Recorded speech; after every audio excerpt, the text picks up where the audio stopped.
नमस्कार दर्शक बंधु मु ज्योतिर्विद दीपक चटर्जी आपण मानकु मोर भाग्यचक्र चैनल को स्वागत करुछि। देवगुरु बृहस्पति अतिचार गति आरंभ हो। अतिचार गति कहले आम कौन बुझू? अतिचार गति कहले गोटे ग्रह तार नॉर्मल जी गति कर जो जी तार गति करता ताठू जो अधिक स्पीड गति करे अतिचार गति कही था। तेणु बृहस्पति मिथुन रही बर्तमान अतिचार गति कर जहाँफल कि से यही मास 18 तारिख में कर्कट राशि प्रवेश कर। तेणु कर्कट को गोचर भ्रमण हो। कर्कट राशि के अतिचार गति है फल मेष राशि प्रति चतुर्थस्थ बृहस्पति होती। जो कौन कौन फलाफल रोचे सुन देखा।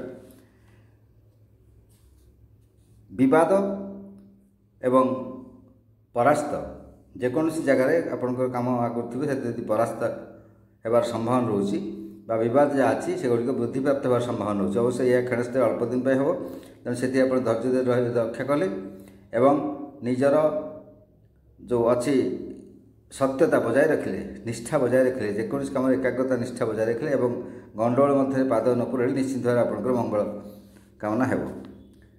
तापर अच्छा आपंकर लॉस किछिटा बिजनेस जो मैंने करोसी पेशा अच्छा किछिटा क्षतिर अवश्य सामना करिपारंती। अवश्य से क्षति एते विशेष असुविधा नुहे जहाँ पुणी भरणा हो। तेणु से मन खराब करने उचित नुहे।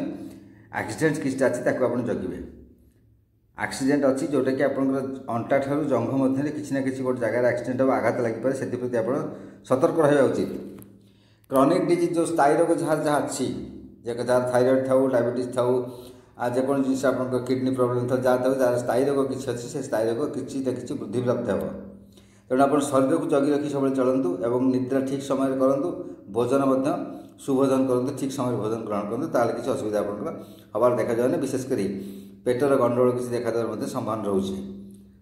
निजर क्रोध को टिके ये अवदमित कर रखु। क्रोध वृद्धि हो पाए टी कथा आप रागे हठात मुंड गरम हो सेटा आप निजे जदि अवदमित कर रखिए तेरे विशेष समस्या आप सृष्टि होगा देखा जाऊना। रहस्य किसी आप भेद करेंगे समय कि गोटे कौन जिनसर आप जापारे कौन अच्छी कौन भितर तार रहस्य को आप समय भेद करेंगे तब कौन टा रहस्य अच्छी निश्चित भाव आप बाहर करेंगे। विभिन्न प्रकार ऑब्स्टेकल्स अच्छी ऑब्स्ट्रक्शंस विभिन्न प्रकार बाधा प्रतिबंधक प्रतिकूलता परिस्थिति सब देखा ता मध्य आप कर्मक्षेत्र आगे जी। आप दृढ़ संकल्प हूँ स्थितप्रज्ञ हूँ और आपण कर्म आगे जातु निश्चिंत भाव सफल काम हे। किसीटा थेफ्ट माने चोरी हो पाए किसी जिनस कौन से मूल्यवान वस्तु चोरी हो पाए आप सब जगी रखी चलतु। विशेषकर जो गाड़ी चाबी आपंकर पर्स अच्छी भैनिटी बैग अच्छे सब गुड़िक आप दायित्व रखते। छोटकाट जिनस भी बहुत इंपोर्टाट जिन थाए से गुड़िक हजि जा संभावना रोचे। सडन गेन कौटे गोटे हठात आप लाभ प्राप्त कर जो आशा करन से जगह हठात आप लाभ प्राप्त करेंगे। ए समय किसी आप लोन कर बसवे ऋण कर बसवे जो ऋण जब करेंगे से आप ठीक भाव विनियोग करती टी मुंड खर्च कर विनियोग करेंगे हठात हठात विनियोग करेंगे ना लस पड़ पारती। निश्चित भाव आप भल फलाफल जब ठीक जगह सुविनियोगतार हुए सत् विनियोगतार हुए। पितांकर शारीरिक असुस्थता भी देखादेव। आप जो प्रोफेशन कर प्रोफेशन किसी असुविधा देखा दे पारे किसी द्वंद्व विवाद विशृंखला आपन को अपमानित करें अपदस्थ हो पारती ये किसी असुविधा देखा दे। पिता शारीरिक असुविधा देखा देवा सह और पिता सहित किसी मनांतर मतांतर हो पाए। तेणु आप निवृत्त रुहतु अर्थात जुक्तितर्क करूँ ना।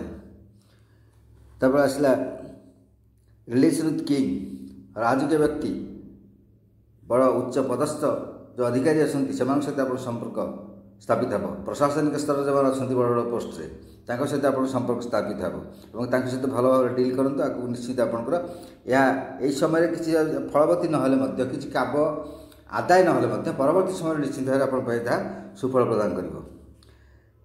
कौन सी दूरस्थान कई आप संपर्क रोच आप संतान रोच शुभ संवाद किसी आप शुणे भल खबर किसी समय शुणे। आपंकर आंबिशन जो लक्ष्य रखिंट लक्ष्यस्थल पहुँचवाक यह समय आप संग्राम दिखाते। यह समय जब आप टिके ढिला मारिदेवे आप लक्ष्यस्थल विच्युत हो पाए लक्ष्य आप विच्युत हो जाए असुविधा पड़े। आप लक्ष्यस्थल को टार्गेट रखते और से अनुसार कार्य करें। अवश्य यह समय आप विशेष सफलता पाइबे ना किंतु आप लक्ष्य को पूरा स्थिर रखुद और से आगे जातु अन्य कुआड़े विचलित हूँ ना। फॉरेन ट्रैवल जो अच्छी आपंकर बातिल हो पाए କୌଣସି କାରଣ ଏବଂ ବାତିଲ ହେଲେ ମଧ୍ୟ ତାହା ଆପଣଙ୍କ ପାଇଁ ଶୁଭଙ୍କର ଅଟେ। ସେଥିପାଇଁ ଆପଣ ବ୍ୟସ୍ତ ହୁଅନ୍ତୁ ନାହିଁ।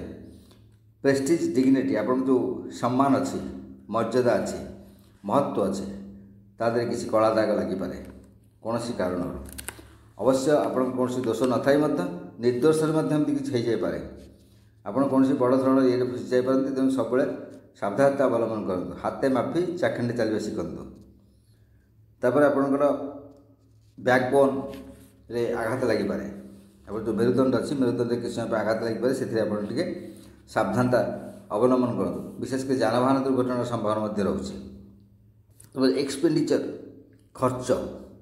ଖର୍ଚ୍ଚ ସୀମା ଅତିକ୍ରମ କରିବ। ଆପଣ ଯାହା ଯାହା ଭାବିନଥିବେ, ଯେମିତି ଆପଣ ସ୍କିମ୍ କରିଥିବେ, ଆଗରୁ ଗୋଟେ ବଜେଟ୍ କରିଥିବେ, ଏଇଭଳି ଆପଣ କରିବେ, ଏଇଠି ଆପଣ କରିବେ, ଗୋଟେ ସ୍କିମେଟିକ୍ ୱେରେ ଚାଲୁଥିବେ, ତାହା କିନ୍ତୁ ଡିଷ୍ଟର୍ବ ହୋଇଯାଇପାରେ। ଆପଣ ରେକରିଂ ସବୁ ମଧ୍ୟ ଯେଉଁ କରୁଛନ୍ତି ସେଗୁଡ଼ିକ ମଧ୍ୟ ଭୁଲ ଭାଲ ହୋଇପାରେ। ଯେଉଁ ଫିକ୍ସ ଡିପୋଜିଟ୍ କରୁଛନ୍ତି, ରେକରିଂ ସବୁ ଚାଲୁ କରୁଛନ୍ତି, ଆର୍ଡି ସବୁ, ଆର୍ଡି ଗୁଡ଼ିକ ଏପଟ ସେପଟ ହୋଇପାରେ। ଅନିୟମିତତା ତା ଦେହରେ ଦେଖାଦେବ। ଏକ୍ସପେଣ୍ଡିଚର ବହୁତ ଅନାବଶ୍ୟକ ଖର୍ଚ୍ଚ ଗୁଡ଼ିକ ହୋଇଯିବ। ହଠାତ୍ କିଛି ଆପଣ ଜାଣିପାରିବେନି, କିନ୍ତୁ ହଠାତ୍ ଖର୍ଚ୍ଚ ହୋଇଯିବ। ତା ପାଇଁ କି ଆପଣଙ୍କର ଯେଉଁ ଫାଇନାନ୍ସିଆଲ ସ୍ଥିତି ରହୁଛି, ଯେଉଁ ଆପଣଙ୍କର ପେକୁନିଆରୀ କଣ୍ଡିସନ୍ ଟିକେ ଦୁର୍ବଳ ହୋଇଯାଇପାରେ। ଏକ୍ସଟ୍ରାଭାଗାନ୍ସ ଆପଣ ଇନଭେଷ୍ଟମେଣ୍ଟ ଉପରେ ଦେଖି ନଜର କରିବେ ଏବଂ ଏକ୍ସଟ୍ରାଭାଗାନ୍ସ କାର୍ଯ୍ୟ କିଛି କରନ୍ତୁ ନାହିଁ। ଯେଉଁଟା ଆପଣଙ୍କର ବର୍ତ୍ତମାନ କିଛି ଆବଶ୍ୟକତା ନାହିଁ, ସେଭଳି କାର୍ଯ୍ୟରେ ମୁଣ୍ଡ ପୁରାନ୍ତୁ ନାହିଁ। ସେଥିରେ ଆପଣ ଯେତିକି ଅଛି ବର୍ତ୍ତମାନ ସୀମିତ ଭାବରେ ରୁହନ୍ତୁ ଏବଂ ନିଜର ଚଳଣିକୁ ଯଥାସାଧ୍ୟ ସୀମିତ ଏବଂ ସିମ୍ପଲ୍ କରନ୍ତୁ, ସରଳ କରନ୍ତୁ। ଦେଖିବେ ଠିକ୍ ଭାବରେ ଆପଣଙ୍କର ସବୁ ଚାଲିବ। ତାପରେ ଯେଉଁମାନେ ଚାକିରି କ୍ଷେତ୍ରରେ ଅଛନ୍ତି, ସରକାରୀ ଚାକିରି କ୍ଷେତ୍ରରେ ହୁଅନ୍ତୁ, ବେସରକାରୀ ଚାକିରି କ୍ଷେତ୍ରରେ ହୁଅନ୍ତୁ, କିଛି ଅସୁବିଧା ହଠାତ୍ ଦେଖାଦେଇପାରେ। ଉପରିସ୍ଥ ଯେଉଁ ଅଛନ୍ତି, ଆପଣଙ୍କର ଉପରିସ୍ଥ ଅଧିକାରୀ କିଏ ଅଛନ୍ତି, ସେମାନଙ୍କର କୋପଦୃଷ୍ଟିର ଶିକାର ଆପଣ ହୋଇପାରନ୍ତି। କୌଣସି କାରଣରୁ କେହି ଚୁଗୁଲି କରିବ ଆପଣଙ୍କ ନାଁରେ, ଯାହାଫଳରେ କି ସେମାନଙ୍କର କୋପଦୃଷ୍ଟି ବଢ଼ିପାରେ। ତେଣୁ ତାଙ୍କ ସହିତ ଟିକେ ନରମ ବ୍ୟବହାର କରନ୍ତୁ, ନମ୍ରତା ଅବଲମ୍ବନ କରନ୍ତୁ, ବ୍ୟବହାରରେ ଶାଳୀନତା ଆଣନ୍ତୁ। ନିଶ୍ଚିନ୍ତ ଭାବରେ ଆପଣ ଭଲ ପାଇବେ। ଟିକେ ନ ହେଇଯାଆନ୍ତୁ ଏ ସମୟରେ। ଯଦିଓ ଆପଣଙ୍କର କିଛି ଭୁଲ ନଥିବ, ହଠାତ୍ ଆପଣଙ୍କୁ କେହି ଭୁଲ କହିବ ଏଇ ଜିନିଷଟା ଆପଣ କରିଛନ୍ତି, ଆପଣ କିନ୍ତୁ ସେ ଜିନିଷ କରିନଥିବେ, ଯଦିଓ ଆପଣ ଭୁଲ ନଥିବ, ତେଣୁ ଆପଣ ସାଇଲେଣ୍ଟ ରହିଯାଆନ୍ତୁ ସେ ସମୟରେ। ଏହି ସମୟରେ ଯଦି ଆପଣ ଦେଖିବେ ଚୁପଚାପ ରହିଯିବେ, ଦେଖିବେ ସବୁ ଜିନିଷ ପରିସ୍ଥିତି ପୁଣି ପରବର୍ତ୍ତୀ ସମୟରେ ଠିକ୍ ହୋଇଯିବ। ଫିଜିକାଲ ଇଞ୍ଜୁରିଜ୍ କହିଲେ ଆଗରୁ, ଯେ ଫିଜିକାଲ ଇଞ୍ଜୁରିଜ୍ କିଛି ହୋଇପାରେ। କୌଣସି ଜାଗାରେ ଆପଣ ଉଚ୍ଚ ସ୍ଥାନରୁ ପତନ ଜନିତ ହେଉ ବା କୌଣସି ଚତୁଷ୍ପଦ ପ୍ରାଣୀର ଆକ୍ରମଣ ଜନିତ ହେଉ, ଆପଣ ନିଶ୍ଚୟ କିଛି ନା ଇଞ୍ଜୁରି, କିଛି ହାଡ଼ଫାଡ଼ ଉପରେ ଅସ୍ଥିଭଗ୍ନ ହେବାର ଚାନ୍ସ ଅଛି ବା କ୍ଷତବିକ୍ଷତ ହୋଇପାରନ୍ତି, ରକ୍ତକ୍ଷୟ ହୋଇପାରେ, ଷ୍ଟିଚ୍ ଅପରେସନ୍ ଇତ୍ୟାଦିର ମଧ୍ୟ ସମ୍ଭାବନା ରହୁଛି। ଡିଭାଇନ୍ ନଲେଜ୍, ଆପଣ ଯେଉଁ ଆଧ୍ୟାତ୍ମିକ ଜ୍ଞାନ ପ୍ରତି ଆପଣ ଯଦି ମନୋବୃତ୍ତି ଦେବେ ବା ତୀର୍ଥ ଦର୍ଶନ କରିବେ ଏବଂ ଆଧ୍ୟାତ୍ମିକ ଦିଗରେ କିଛି ମନ ବଳାଇବେ, ତେବେ ଆପଣ ବହୁତ କିଛି ଅଶୁଭତ୍ୱ ଏହି ସମୟରେ ହ୍ରାସ ହୋଇଯିବ, ଅଶୁଭତ୍ୱ ସବୁ କଟିଯିବ।